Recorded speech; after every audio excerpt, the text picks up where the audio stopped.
Yeah, we got Shaun, and Shaun today's brought to us by FanDuel. The NBA's back. There's no better place to get it on the action than with FanDuel, the official sports betting partner of the NBA. Right now, FanDuel is giving new customers $300 in bonus bets when their first $5 bet wins. So head over to FanDuel.com/UCSS to sign up and play your game with FanDuel, the official sports betting partner of the NBA. Shaun had texted me and said, hey, Mike, when you put me on, I need a soundbite first. Ooh. He picked a soundbite from Shedeur Sanders' post-game press conference on Sunday. So we're going to hear from Shedeur, and then Shaun's going to tell us why he wanted to start his hit today with the soundbite. You could analyze, everybody can say everything from sideline. You could watch TV, everything.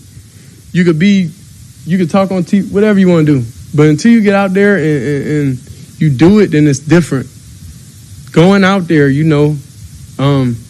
with, only practice with the Hungry Dogs and everything, like, that's different. It's a lot of vet quarterbacks, that had their time and everything that were backups and was able to get thrown in the game and be all right. But I don't think that was like that in their rookie year. That's a difference, Like that's different, and I'm thankful for that experience because that helped me get to where I am today. That helped me go into the game very comfortable, knowing that they got a great defense with the Ravens, knowing the different looks, how they could be confusing to the naked eye. But that's why during the game I was smiling so much because I'm like, oh yeah, if this what it is, I know I'm gonna be able to accept that challenge and move forward one day and be able to have success. So that's the mentality I went with going and prepping for this week. There you go, Shaun. Shaun King with us now. Shaun, tell us why you wanted to hear that clip specifically from Shedeur. Well, because I think life is about separating your opinion from others. And to Shedeur, I walked those shoes already. 1999, I was the second-round pick of the Tampa Bay Buccaneers. Third quarter, second down, Trent Dilfer rolls to the right, gets tackled, breaks his collarbone. I never forget this. I didn't know where my helmet was. I was the backup quarterback. I hadn't got any first-team reps. The only difference was Tampa was expected to be a Super Bowl contender. So I came into the game as a rookie, backup quarterback. It was getting no reps. There were 5 games remaining on the season. I ended up helping us go 4-1. We made it all the way to the NFC Championship game. So I just wanted to put context on my opinions regarding this situation. I went through it myself. The start to my NFL career was almost identical to Shedeur's. Started the year as a third stringer, worked my way up, ended up being the backup. Starter got hurt. Boom, I had to go right into the game and perform. So I just wanted to start with that. And then I wanted to say shout out to the Dog Pound. Y'all showed up and showed out in Las Vegas. So many people. Shout out to the reach that you guys have. Came up to me at one of my cigar lounges and said they watched the show. They were here to support Shedeur. Nice. Tip to the Browns for the job done. But they definitely traveled well to Vegas to support the Browns and Shedeur. So, Shaun, as you pointed out, you are better than almost any person in the world to give us an analysis of what he's going through and how he played. So break it down for us. What do you think of the first start? So first of all, the first thing I would tell him is do whatever it takes to win.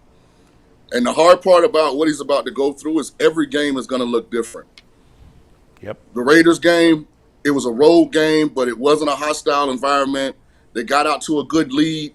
There's a comfortability that comes with that, right? From a play calling standpoint, from a quarterbacking standpoint, the way your defense was playing, it looked like there was nothing the Raiders could do to win that game. I thought he managed the game effective. I thought he made the right plays. I thought he did a great job of staying within the scheme. There will be games down the line where it doesn't go right. You get a special teams touchdown by the other team. Maybe there's a turnover and you're playing from behind and they know you're going to throw the ball. So they're going to be – every game is going to look different. That was the part that I didn't realize. Because my first start was Monday Night Football, Minnesota Vikings, Jeff George, Chris Carter, Randy Moss, that group. So yeah. What I figured out at the end of it that I didn't know going through it, every game is completely different at that position than the one before. So you can't get too up, you can't get too down. You just got to stay the course and keep your preparation improving and keep trying to make the best decision and the best play in every moment.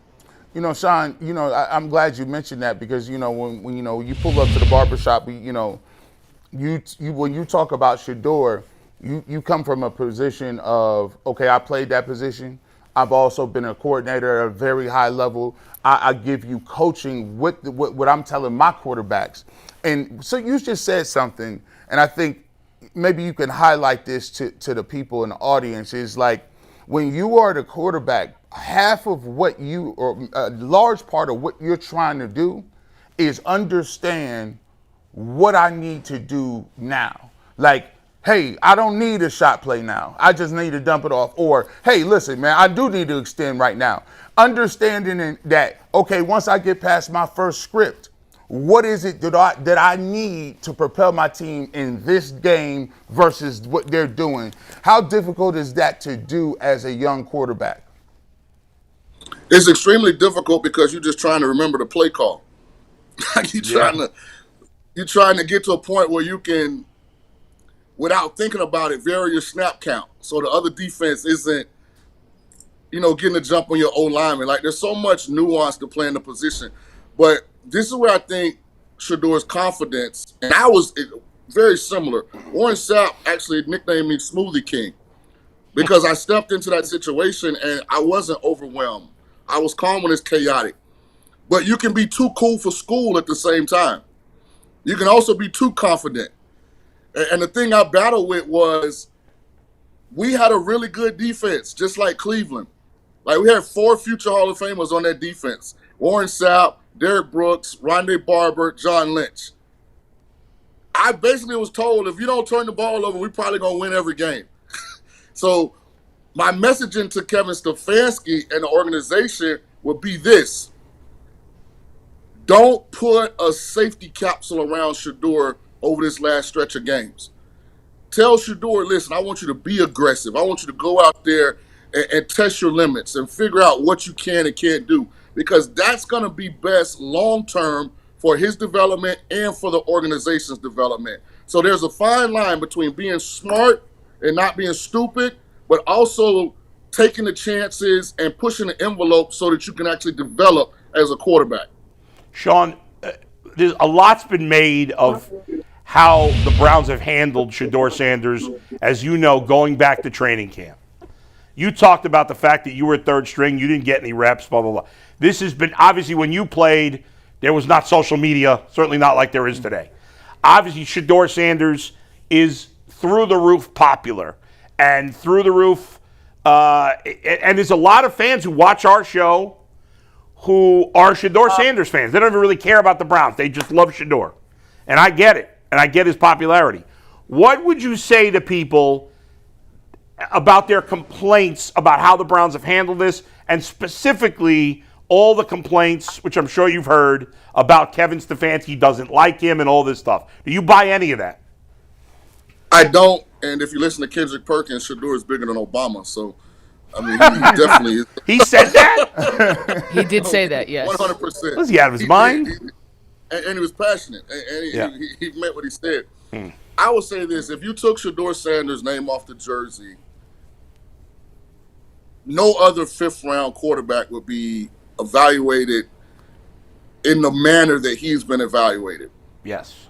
And I think his support base mixes up their disgust with the fact that he fell on draft day with who actually drafted him.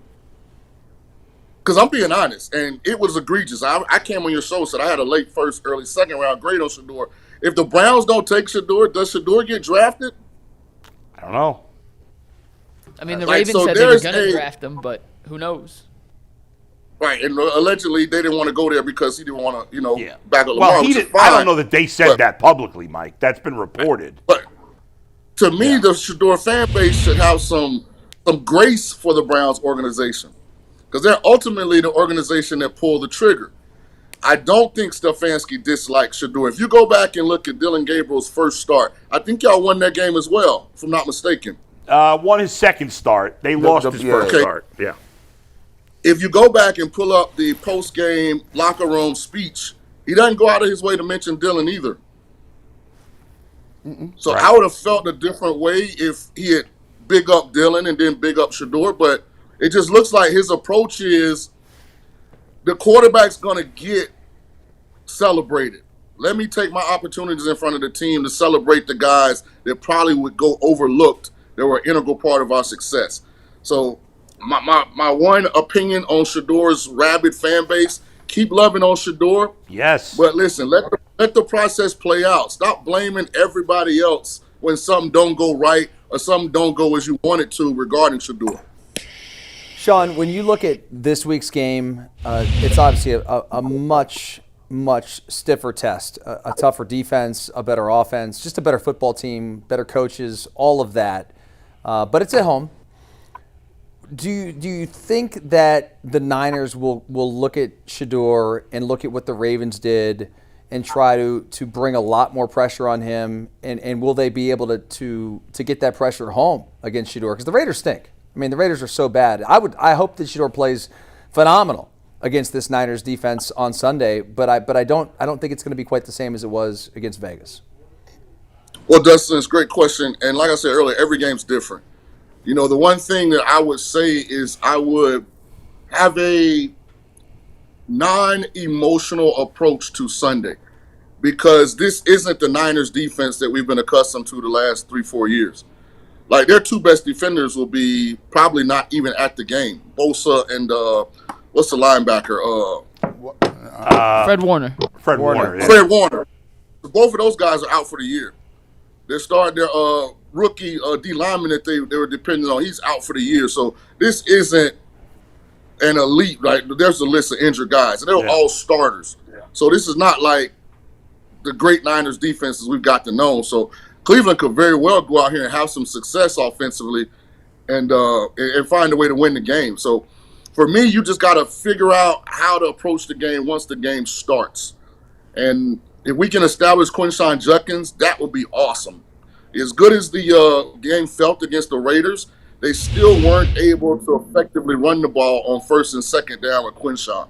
It's true. I mean, it kind of gets glossed over because of the Wildcat touchdowns, but if you look from just his touches, I mean, he's getting hit in the backfield way too much. Yep. So that's something I'd want to establish because it's good for us long term. And that way it also allows us to start really play action throwing the football. So, Dustin, to your question, Sunday could go any kind of way because this isn't an elite 49er defense coming to Cleveland.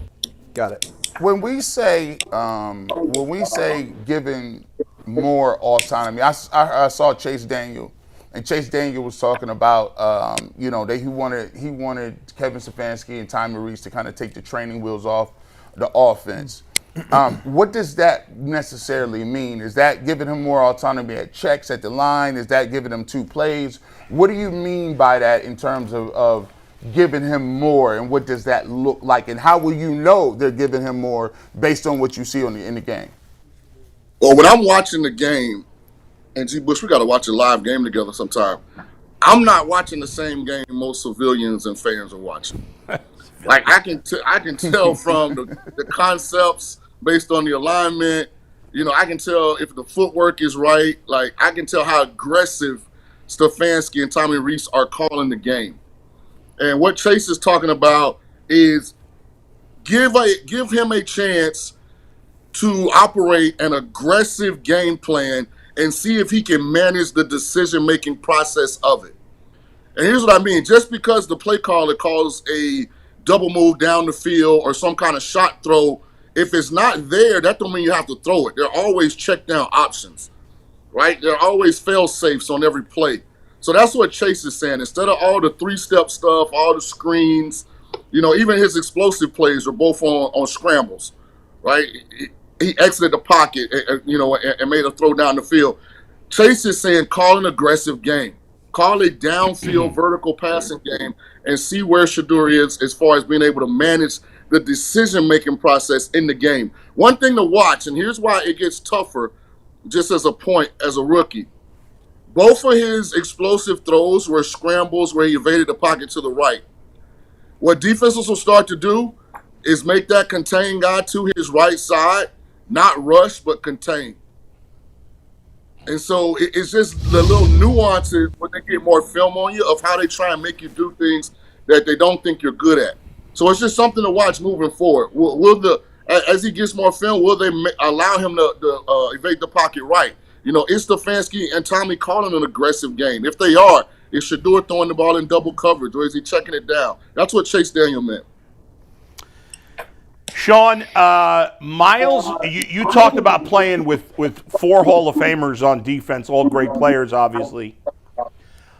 Just to put it in perspective, and I understand Warren Sapp was a defensive tackle, Myles Garrett has more sacks the last 4 weeks than Warren Sapp had in any season in his career except for one when I think he had 16.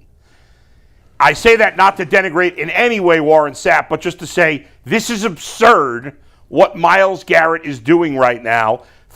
Shaun, there's the second leading sack guy in the league has 13 sacks. He has it in 4 weeks. Have you ever seen a guy playing like this before at this level? Well, I think right now Myles Garrett's the best defensive player in the National Football League, but the season he's having isn't as good as the 16 and a half sack NFL defensive MVP season Warren Sapp had. Like, Warren Sapp played in an era where people used the fullback and tight end and power run game and only threw the ball on 3rd down, and he still got 16 or more sacks. I think it was 16 and a half, but you can look it up, Mike. I'll double check it. It's 16 and a half. You're right. Yeah, as a defensive tackle. Yeah, nuts. He got 16 and a half. That's crazy. As good as Myles Garrett is, the game is now played almost exclusively from the shotgun on offense, and there are a lot more opportunities to get sacks because of that. Fair point. Now, he's still great, and I think he's the best player in football, but for context, Sapp got 16 and a half as a 3 technique in a league that still used the fullback, tight end, and ran the ball on 1st and 2nd down. Well, you look at Myles Garrett, some of those other guys up front, Mason Graham, Malik Collins, you look at that. When you got Myles Garrett as an offensive coordinator, does that kind of free other people up where you start to see younger guys making plays like Isaiah? You're like, listen, are you going to be content with just double and tripling team Myles Garrett, or how would you go about trying to stop a dude that's getting 4 or 5 sacks a game? I think where Cleveland does a good job, and you've seen it happen with Michael Parsons and some of the other elite pass rushers, is they don't just line them up in a static position. So it's not like Myles is going to be a left end every snap that he's in the game on defense. They move him a right end. They move him around. They'll play him. They'll line him up at 3 technique and run some kind of game where he loops out. So it's harder to double a guy that's fluid, from an alignment standpoint. So that would be my response. Shaun, great stuff as always, man. Happy Thanksgiving, and we'll talk to you next week. Hey, Shaun. Yes. Do the Green Wave belong in the playoff? Absolutely, yes, because when they invented the college football playoff, they said the top-ranked group of 5 team was going to get in. And if that's the Green Wave, 100%. We got to handle business. We play Charlotte this week. Can't take anybody for granted. I just booked my flight, so I'm going down to New Orleans next Friday. For the Hopefully it'll be North Texas. Yep, to the championship game. And let me say this before I leave. I told y'all Jameis Winston was one of the top 32 quarterbacks in football.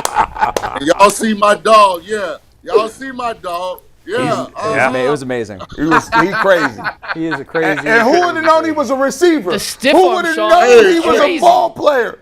Mike, they got to kick that field goal there, Shaun. You got to kick a field goal there. What are you doing? That was so bad. Hey, it's around the league. The decision making is at an all-time low. Even Dallas is 21-21. They got a chance to go up 3, and they go for it on 4th down, like on the 3. Like, it's some crazy. As Bush would say, that's some crazy work. That's some crazy work. Wild work. And you guys have a great Thanksgiving. You too, Again, buddy. shout out to everybody from Cleveland that came to Las Vegas. They represented the Browns organization in an elite way. Some really good fans y'all got there, man. Nice. And good luck Sunday versus San Francisco.